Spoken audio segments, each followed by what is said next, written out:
Good morning friends. AP today 007 కి స్వాగతం. మరిన్ని తాజా రాజకీయ వార్తల కోసం సబ్స్క్రైబ్ చేసుకోవాల్సిందిగా సవినయంగా మనవి చేసుకుంటూ, పిట్టల దొరని మించిపోయాడండి చంద్రబాబు నాయుడు. పిట్టల దొర ఆ మధ్య మనకు గుర్తుండే ఉంటుంది.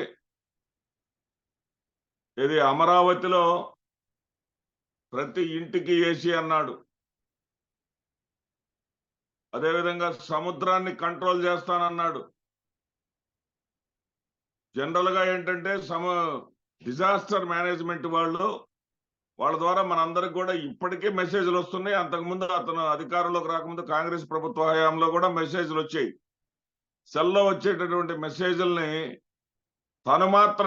తన హయాంలో మాత్రమే వచ్చినాయి అనుకునేటటువంటి అమాయక జీవి చంద్రబాబు నాయుడు. అంతకు ముందు వచ్చినాయి, ఆయన హయాంలో వచ్చినాయి, ఇప్పుడు వస్తా ఉన్నాయి. ఆ డిజాస్టర్ మేనేజ్మెంట్ వాళ్ళు చేసే ప్రక్రియ అది. కాసేపట్లో పిడుగుపడబోతోంది, మీ ప్రాంతాల్లో పిడుగుపడే ప్రమాదం ఉంది, ఆ ఇళ్లలో నుంచి బయటకు రావద్దు అనే మెసేజ్లు వస్తూ ఉంటాయి. ఆ మెసేజ్లు ఏదో తానే ఇప్పించినట్టు, తనకు మాత్రమే. అది వాస్తవానికి ఆ సంస్థ కూడా జాతీయ సంస్థ, రాష్ట్రానికి సంబంధం లేని విపత్తుల నివారణ శాఖ అంటారు దాన్ని. వాళ్ళ ద్వారా మనకు ఆ మెసేజ్లు వస్తూ ఉంటాయి. అయితే అదేదో తానే ఇప్పించినట్టు చెప్పుకుంటాడు. ఇంకా ఏది అధికారులకు ఒక ఆర్డర్ కూడా పాస్ చేశాడు. ఏమని? 10 డిగ్రీల ఉష్ణోగ్రత తగ్గించాలి. ప్రజలు అల్లాడిపోతున్నారు ఎండలతోటి. 10 డిగ్రీల ఉష్ణోగ్రత అధికారులు తగ్గించాలంట. ఏమి స్టేట్మెంట్స్, ఏం కథ, ఏం అడ్మినిస్ట్రేటర్ ఆయన. ఇక ఈ మధ్య పిచ్చి పీక్స్కి ఎక్కింది అతనికి. పిచ్చి పీక్స్కి ఎక్కి మొన్న ఆగస్టులోనే ఒక మాట అన్నాడు. ఆ మాట దెబ్బకి ఆ 40 రోజుల తర్వాత ఖచ్చితంగా ఆయన జైలు పాలయ్యాడు. ఆయన ఏం చెప్పాడంటే, మీకందరికీ రాఖీ ఇస్తున్నా, ఈ రాఖీ తోటి చంద్రబాబు దీక్ష చేయండి, 40 రోజుల పాటు పూజ గదిలో పెట్టి పూజ చేయండి. పూజ చేస్తే మీరు అనుకున్నవన్నీ జరగాలని నేను సంకల్పం చేసి నేను ఆశీర్వదిస్తానని చెప్పాడు. అంటే తనను తాను భగవంతుడిగా కూడా పోల్చుకోవడానికి వెనకాడలేదు. ఈయన ఇప్పుడు తాజాగా కుప్పంకి వెళ్ళాడండి. కుప్పంలో నిన్నంతా కుప్పంలోనే ఉన్నాడు. కుప్పంలో 35 ఏళ్ల నుంచి అతనే ఎమ్మెల్యే. ఈ 35 ఏళ్లలో 14 సంవత్సరాలు చీఫ్ మినిస్టర్ కూడా ఆయనే. 14 సంవత్సరాల్లో 9 సంవత్సరాలు ఉమ్మడి ఆంధ్రప్రదేశ్లో అయితే 5 సంవత్సరాలు నవ్యాంధ్రప్రదేశ్లో ముఖ్యమంత్రి కూడా ఆయనే. ఈ 35 సంవత్సరాలలో మరి కుప్పం వెనకబడిపోయి, ఈ రోజున కుప్పం వెనకబడిపోయి ఉంది అని చెప్పటానికే సిగ్గుండాలి కదా. 35 సంవత్సరాల పాటు నువ్వు రాజ్యం వెళ్ళినటువంటి కుప్పం వెనకబడిపోయి ఉండటమేంటి అని ప్రజలు ప్రశ్నిస్తారనేటటువంటి కనీస ఇంగిత జ్ఞానం కూడా లేని అజ్ఞాని కదా అతను. పక్కన వైఎస్ రాజశేఖర రెడ్డి కుటుంబం కంట్రోల్లో ఉన్నటువంటి వాళ్లే గెలుస్తున్నటువంటి పులివెందులు ఎలా ఉంది? ఒక మహానగరాన్ని తలపిస్తుంది. అది ఆ పులివెందులు అనేది కాన్స్టిట్యున్సీ హెడ్ క్వార్టర్స్ లాగా అనిపించదు, అదేదో జిల్లా హెడ్ క్వార్టర్స్ లాగా అనిపిస్తుంది. ఆ స్థాయి అభివృద్ధి అక్కడ కళ్ళకి కట్టినట్టుగా కనిపిస్తూ ఉంటుంది. మరి నువ్వెందుకు చేయలేదు? అప్పుడు చెయ్యకుండా కనీసం కుప్పంకు మున్సిపాలిటీ కోసం కూడా ప్రయత్నం చేయకుండా అది నగర పంచాయతీగానే ఉండిపోయింది నీ హయాంలో. మున్సిపాలిటీ అర్హత ఉన్నా కానీ మున్సిపాలిటీని కూడా చేయలేకపోయావే. అదేవిధంగా ఎమ్మెల్యే హోదాలో కొత్తగా వచ్చినటువంటి ముఖ్యమంత్రి అయినటువంటి జగన్మోహన్ రెడ్డి గారికి దాన్ని రెవెన్యూ డివిజన్ చేయమని చెప్పి లేఖ రాశావే. సిగ్గు పెట్టాల నీకు? అంటే నీ హయాంలో నువ్వు ముఖ్యమంత్రిగా, నువ్వు అధికారంలో ఉన్నప్పుడు పాలన గుర్తుకు రాదు. వేధించటం, దోచుకోవటం, దాచుకోవటం, నీ వర్గాన్ని పోషించుకోవటం, నీ నీ కులానికి వత్తాసు పలకటం మాత్రమే నీకు తెలుస్తుంది. అధికారం ఉన్నప్పుడు మాత్రం ఏమీ గుర్తుకురావు. ప్రతిపక్షంలో ఉన్నప్పుడు ఇవన్నీ గుర్తుకొస్తాయి నీకు. ప్రతిపక్షంలో ఉన్నప్పుడు అది చేస్తా, ఇది చేస్తా. ఏంటి, ఇజ్రాయెల్ నుంచి వ్యవసాయాన్ని కుప్పానికి టెక్నాలజీని దిగుమతి చేసుకుంటే సర్వనాశనం. ఎవరు నాశనం చేశారు? అది ఫెయిల్డ్ ప్రాజెక్ట్ కాదా? నీ మాటలను నమ్మి ఆ టెక్నాలజీకి డబ్బులు దారపోసి రైతులు నష్టపోలేదా? రైతుల్లో తిరుగుబాటు వస్తే కాదా నువ్వు దాన్ని ఆపేసింది? నీ హయాంలోనే ప్రారంభించావు, నీ హయాంలోనే ఆపేశావు. ఫెయిల్యూర్డ్ ప్రాజెక్ట్ కాబట్టి తర్వాత వచ్చిన ప్రభుత్వాలు దాన్ని పక్కన పడేసినాయి. నీదేదైనా సరే సంక్షేమ కార్యక్రమాన్ని కొనసాగిస్తేనేమో నేను ఎప్పుడో పెట్టాను నాది అంటావు.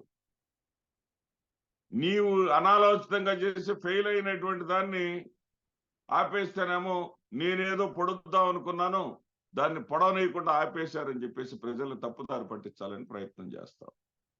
ఎంతవరకు సబ్బోయా? సిగ్గు సెరవు లేకుండా ఏమంటున్నావు? కుప్పంలో ప్రతి ఒక్క రోడ్డుని సిమెంట్ రోడ్డు చేస్తానంటున్నావు.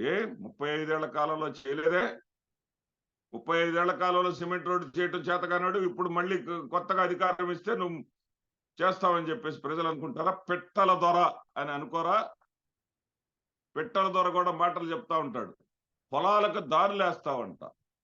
అంటే ఇప్పటిదాకా కనీసం పొలాలకు దారులు కూడా లేవా? నువ్వు 35 సంవత్సరాల నాడు పరిపాలిస్తే కనీసం పొలాలకు దారులు కూడా లేవా? కార్గో ఫెసిలిటీస్ తోటి విమానాశ్రయం కుప్పానికి తీసుకొస్తా ఉంటా. రైతులంట పండించినటువంటి పంటను నేరుగా విదేశాలకు. పెట్టల దొర అంటే ఏమయ్యా? కుప్పం నియోజకవర్గానికి విమానాశ్రయం తీసుకొచ్చి కార్గో ఏది సరుకులు మాత్రమే రవాణా చేసేటటువంటి విమానాలను కూడా కుప్పానికి వేస్తావా? 35 ఏళ్లలో ఎవరి సంకనాక? అసలు 35 ఏళ్లలో కనీసం కుప్పానికి వచ్చావా నువ్వు? ఎప్పుడో సంక్రాంతి పండుగ అధికారంలో ఉండంగా నీ దర్పాన్ని చూపించుకోవటానికి నీ కుప్పం సొంత ఊరికి వచ్చావే తప్ప ఏ రోజైనా సరే కనీసం ఎన్నికల నామినేషన్ అప్పుడైనా సరే కుప్పానికి వచ్చావా? నీ అసిస్టెంట్ ని పెట్టి నామినేషన్ ఇప్పిస్తావు. కుప్పంలో ఇల్లు లేదు నీకు, కుప్పంలో ఓటు లేదు నీకు. ఏం మాట్లాడతావు చంద్రబాబు నాయుడు? ఆంధ్రప్రదేశ్ రాష్ట్రంలోనే నీకు ఓటు లేదు, ఆంధ్రప్రదేశ్ రాష్ట్రంలో నీకు ఇల్లు లేదు, ఆంధ్రప్రదేశ్ రాష్ట్రంలో నీకు ఉన్నది ఏంటంటే 6091 అనే ఒక ఖైదీ నెంబర్ మాత్రమే ఉంది. ఏముంది నీకు ఆంధ్రప్రదేశ్ రాష్ట్రంలో? కుప్పానికి అది చేస్తా, ఇది చేస్తా, అంతర్జాతీయ నగరం చేస్తా. అంతర్జాతీయ నగరంగా కుప్పాన్ని 35 ఏళ్లుగా చేయలేని నువ్వు మళ్ళీ అధికారం ఇస్తే చేస్తానంటే నీకు సిగ్గు పెట్టలేదా అని చెప్పేసి ఎదురుగా వింటున్నటువంటి జనం అనుకుంటారన్నటువంటి కనీస ఇంగిత జ్ఞానం కూడా నీకు లేదా చంద్రబాబు నాయుడు? అంటే ఏది చెప్పినా నమ్ముతారులే. అధికారంలో ఉన్నప్పుడు అహంకారం మీదకి వస్తుంది, ప్రతిపక్షంలో ఉన్నప్పుడు పాదాల మీద పట్టం మీదకి వస్తుంది. వంగి వంగి దండాలు పెట్టావే సత్తెనపల్లి నియోజకవర్గంలో, నన్ను చూసి ఓటేయమన్నావే, వేయలేదే? ఎందుకు వేయలేదు? నిన్ను చూస్తేనే అసహ్యం కాబట్టి. నీవు అధికారంలో ఉన్నప్పుడు ఏ విధంగా ఉంటావో, విపక్షంలో ఏ విధంగా ప్రవర్తిస్తావో ప్రజలకు పూర్తి అవగాహన వచ్చింది కాబట్టి. ఎందుకంటే ఒకసారి కాదు, 2 సార్లు కాదు, 3 సార్లు నిన్ను ముఖ్యమంత్రి చేశారు. 3 సార్లు ముఖ్యమంత్రిగా చేసినటువంటి నీవు కొత్తగా ఏదో ఎరగబడుస్తానంటే నమ్ముతారా ప్రజలు? నీవు ఈ రోజుకైనా సరే నేను ఇది చేశాను, నేను చేసి నన్ను చూసి ఓటేయండి అనేటటువంటి దమ్ము ధైర్యం లేనటువంటి చేతగాని దద్దమ్మే నువ్వు, చేతగాని దద్దమ్మే నువ్వు. ఆ విషయం ప్రజలకు తెలీదా? యువకుడిగా ఉన్నప్పుడు చేయలేని నువ్వు 75 ఏళ్ల వయసులో చేస్తావని ప్రజలు ఏమన్నా అమాయకంగా అమాయకులు అనుకుంటున్నావా? ప్రజలు మీకన్నా చాలా చాలా విజ్ఞత కలిగినటువంటి వాళ్ళు. మీ డబ్బు పిచ్చ, మీ అధికార పిచ్చ. ఉద్యోగాలు ఇచ్చేస్తానన్నావు. ఎవరికి ఇచ్చావు? నీ కొడుకు మాత్రమే ఇచ్చుకున్నావు. 3,000 రూపాయలు నిరుద్యోగ భృతి ఇస్తానన్నావు. 3,000 రూపాయలు ఇచ్చావా నువ్వు? 1,000 రూపాయలు అది ఎన్నికలకు 2-3 నెలల ముందుగా ఇచ్చావు. అది ఎంతమందికి ఇచ్చావు? ఈ రాష్ట్రంలో కేవలం ఒక 5,000 మందికి ఇచ్చావు. అంటే నీ ట్రాక్ రికార్డు ప్రజలు చూడరనుకున్నావా? ఇప్పుడు మళ్ళీ కొత్తగా వచ్చి నేను గతంలో 3,000 ఇచ్చాను, జగన్మోహన్ రెడ్డి వచ్చి ఆపేశాడు అంటావా? ఏవయ్యా, అబద్ధం చెప్పడానికి హద్దుపద్దు ఉండద్దా? మళ్ళీ నువ్వు వస్తే పునరుద్ధరిస్తానని చెబుతావా? పునరుద్ధరిస్తానని నువ్వే చెబుతావు. 20 లక్షల ఉద్యోగాలు ఇస్తానని మళ్ళీ చెబుతావు. 20 లక్షల ఉద్యోగాలు ఇచ్చావుగా నువ్వు గతంలో. 13,700 ఉద్యోగాలు ఇచ్చావు, ప్రభుత్వ ఉద్యోగాలు. మరి ఏది విశాఖపట్నంలో సదస్సులు పెట్టి 22 విదేశీ యాత్రలు చేసి నువ్వు తెచ్చినటువంటి పరిశ్రమలు 59,000 కోట్ల రూపాయలు విలువైనటువంటి పరిశ్రమలు మాత్రమే గ్రౌండింగ్ అయినాయి. ప్రజలేమన్నా అమాయకులా? ఆ పరిశ్రమల్లో వచ్చినటువంటి ఉద్యోగాల సంఖ్య కేవలం 61,000. ప్రజలేమన్నా అమాయకులా? నీ హయాంలో మరి క్యాంపస్ సెలక్షన్స్ జరిగింది కేవలం 37,000. ఈ రోజున జగన్మోహన్ రెడ్డి గారు కాలంలో కేవలం 4 ఏళ్ల కాలంలో ఉన్న కరోనా కష్టకాలం ఉన్నప్పటికీ 1,20,000 క్యాంపస్ సెలక్షన్స్ ద్వారా ఉద్యోగాలు వచ్చినాయే. ఆ క్యాంపస్ సెలక్షన్స్ ద్వారా ఉద్యోగాలు వచ్చినాయి అంటే నీ హయాం కన్నా కూడా జగన్మోహన్ రెడ్డి హయాంలో విద్యా వ్యవస్థ బాగున్నట్టే కదా అర్థం. నువ్వు చెప్పేదానికి ఏమన్నా పొంతన ఉందా? లోగడేమి చేయకుండా సాక్షాత్కరిస్తుంటే నీ యొక్క నీ చేతగానితనం ప్రజలకు కళ్ళెదురు కనిపిస్తా ఉంటే నేను అది చేస్తా ఇది చేస్తా అంటే ఎవరు నమ్ముతారు? శ్రీలంక అయిపోతుంది రాష్ట్రం, శ్రీలంక అయిపోతుంది, వెనిజులా అయిపోతుంది అని మోగిన నీవు జగన్మోహన్ రెడ్డి ఒక్కళ్ళకే అమ్మఒడి ఇస్తున్నారు, నేను 3 4 అమ్మఒడి ఇస్తానని చెప్తే ఎవరు నమ్ముతారు? చంద్రబాబు నాయుడు నువ్వు ఉన్నప్పుడు ఎందుకు ఇయ్యలేదు? జగన్మోహన్ రెడ్డి ఇస్తాడు అని చెప్పేసానంటే అధికారంలోకి వచ్చిన తర్వాత ఇవ్వలేడు అని నీ మీడియా ద్వారా చెప్పించావు. పరారైపోతాడు, ఇవన్నీ సాధ్యమయ్యే పనులు కాదు అని చెప్పించావు. అన్ని ఈ రోజు వరకు కూడా అన్ని పక్కాగా ఇచ్చుకుంటా వస్తా ఉన్నాడు. 4 సంవత్సరాలు మాత్రమే రైతు భరోసా ఇస్తానని 5 ఏళ్లు రైతు భరోసా ఇచ్చినటువంటి చరిత్ర జగన్మోహన్ రెడ్డి గారిది. నువ్వు వచ్చేసి నేను 20,000 ఇస్తా అని దీర్ఘాలు ఇస్తావు. నువ్వు ఇచ్చుడుగాడువో ఇయ్యలేనోడువో చూడలేదా? పసుపు కుంకుమ కింద 3 చెక్కులు ఇచ్చావు. 3,501, 3,501, 3,001. 3 చెక్కుల్లో 2 చెక్కులు మాత్రమే పాస్ అయిన చంద్రబాబు, 3వ చెక్కు పాస్ అవ్వలా. అందుకే నిన్ను సాపాదిండి ఇచ్చి పక్కన కూర్చోబెట్టారు.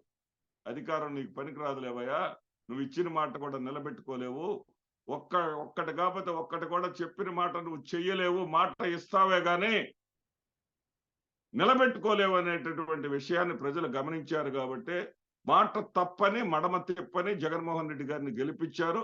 రేపు 2024లో కూడా జగన్మోహన్ రెడ్డి గారిని గెలిపిస్తారని చెప్పేసి అన్ని జాతీయ సర్వేలు కూడా చెప్తా ఉన్నాయి.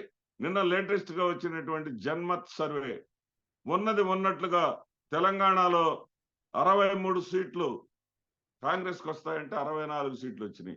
వాళ్ళు లేటెస్ట్ గా చెప్పింది ఏంటంటే 118 స్థానాలు జగన్మోహన్ రెడ్డికి ఆంధ్రప్రదేశ్ రాష్ట్రంలో రాబోతున్నాయని చెప్పారు. జాతీయ సర్వేలన్నీ కూడా వైఎస్ఆర్ కాంగ్రెస్ అధికారంలోకి వస్తుందని చెప్తే నీవు జాతి సర్వేలు కొన్ని చేపిస్తావు.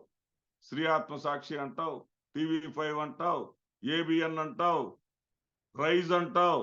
నీవు పెంచి పోషించేటటువంటి యూట్యూబ్ ఛానళ్ల ద్వారా దొంగ సర్వేలు చేయించి ప్రజల మీద వదులుతా ఉంటావు. ప్రజలకు వాస్తవాలు తెలుసు. నీ దొంగ మాటలు నమ్మేటటువంటి పరిస్థితుల్లో ప్రజలు లేరు. 2019 ఎన్నికలకు ముందు కూడా గెలుస్తోంది తెలుగుదేశం, రాబోతోంది తెలుగుదేశం అని చెప్పేసి నువ్వు TV5, లగడపాటి, ABNల ద్వారా చెప్పించినా గానీ ప్రజలు నమ్మలేదన్న సంగతి గుర్తుపెట్టుకుంటే నీ ఆరోగ్యానికే మంచిది. నీ పిట్టల ద్వారా తనాన్ని కాస్త తగ్గించుకొని ప్రజల గురించి ఆలోచిస్తే కాస్త గౌరవం అన్నా నీకు దక్కుతుంది. నమస్తే.